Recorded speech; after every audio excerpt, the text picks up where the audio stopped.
Hello friends. आज हम लोग एक बड़े लोकप्रिय से शब्द की चर्चा करने जा रहे हैं और वह लोकप्रिय सा शब्द है लाल फीताशाही। प्रायः नौकरशाही के लिए या सरकारी विभागों की कार्यप्रणालियों के लिए लाल फीताशाही शब्द का प्रयोग किया जाता है। क्या अर्थ है, इस वीडियो में हम लोग इसी बात की चर्चा करेंगे कि लाल फीताशाही कहते किसे हैं।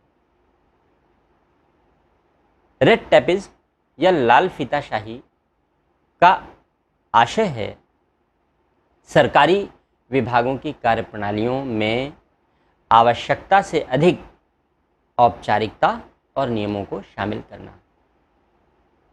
आवश्यकता से अधिक जब औपचारिकता निभाई जाए, प्रक्रियाओं पर बल दिया जाए, नियमों पर बल दिया जाए, तब उसे हम लाल फीताशाही कहते हैं। यानी यह विलंब उत्पन्न करने लगता है, देरी उत्पन्न करने लगता है, क्योंकि जब आवश्यकता से अधिक औपचारिकताओं पर बल दिया जाएगा, आवश्यकता से अधिक प्रक्रियाओं और नियमों पर बल दिया जाएगा जिनकी कोई आवश्यकता नहीं है, तब ऐसी दशा में सरकारी विभागों में कार्यों में विलंब होना अवश्यंभावी है। और जब ऐसे विलंब की शुरुआत होती है तब हम लाल फीताशाही जैसे शब्दों से रूबरू होते हैं। हम यह कहते हैं कि विभागों में लाल फीताशाही बढ़ गई है, यानी डिले, विलंबकारिता लाल फीताशाही का परिणाम है। और लाल फीताशाही का अर्थ है, रेड टेपिज्म का अर्थ है विभागों की कार्यप्रणालियों में औपचारिकताओं, प्रक्रियाओं, नियमों पर अधिक बल देने की प्रवृत्ति, आवश्यकता से अधिक बल देना।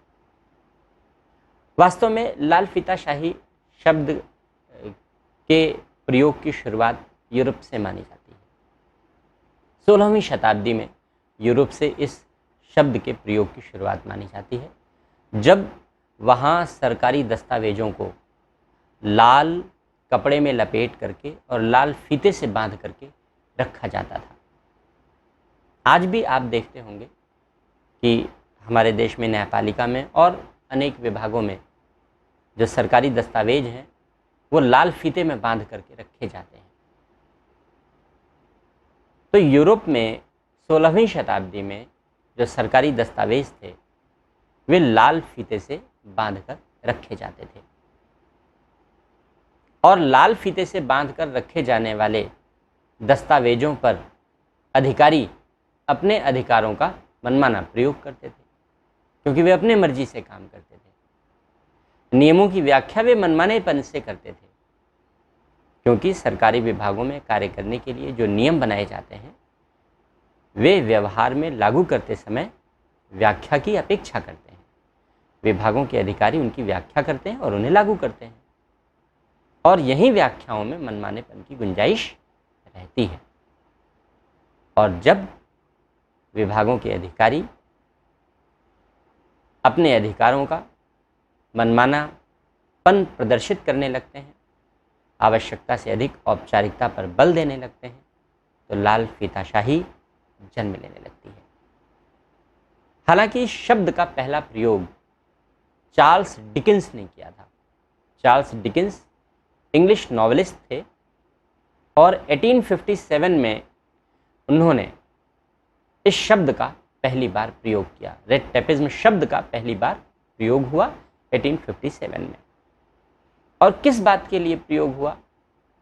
चार्ल्स डिकेंस ने कहा कि आजकल हमारे देश में कुछ ऐसे अधिकारी हैं जो नियमों, प्रक्रियाओं का प्रयोग कार्य न करने के लिए करते हैं, यानी वे विभागों में नियमों को इस प्रकार प्रदर्शित करते हैं जिससे कि कार्य न किया जा सके।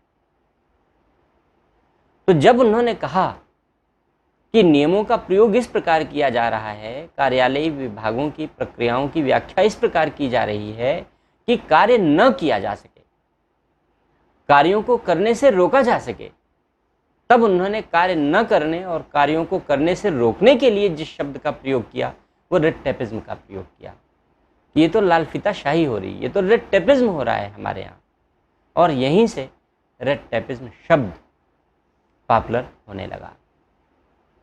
ड्वाइट वाल्डो प्रशासनिक जगत के महत्वपूर्ण चिंतक हैं और ड्वाइट वाल्डो कहते हैं कि वास्तव में रेड टेपिज्म सरकारी विभागों की कार्यप्रणाली की परंपरा का अंग बन चुका है। सरकारी विभागों की कार्यप्रणाली की परंपरा का एक अंग बन चुका है। हालांकि यह एक बुराई है, रेड टेपिज्म एक बुराई है और इस बुराई को दूर करने के लिए सरकारों से सुधारों की अपेक्षा की जाती है। तो इस वीडियो में हमारा पर्पस केवल आपको रेड टेपिज्म की अवधारणा से परिचित कराना था। तो विश्वास है आपको रेड टेपिज्म के बारे में, लाल फीताशाही के अर्थ के विषय में समझ में आया होगा कि यह आवश्यकता से अधिक औपचारिकता, नियमों और प्रक्रियाओं पर बल देने वाली बुराई है जिससे विभागों में विलंब पैदा होता है। इस वीडियो के लिए इतना ही।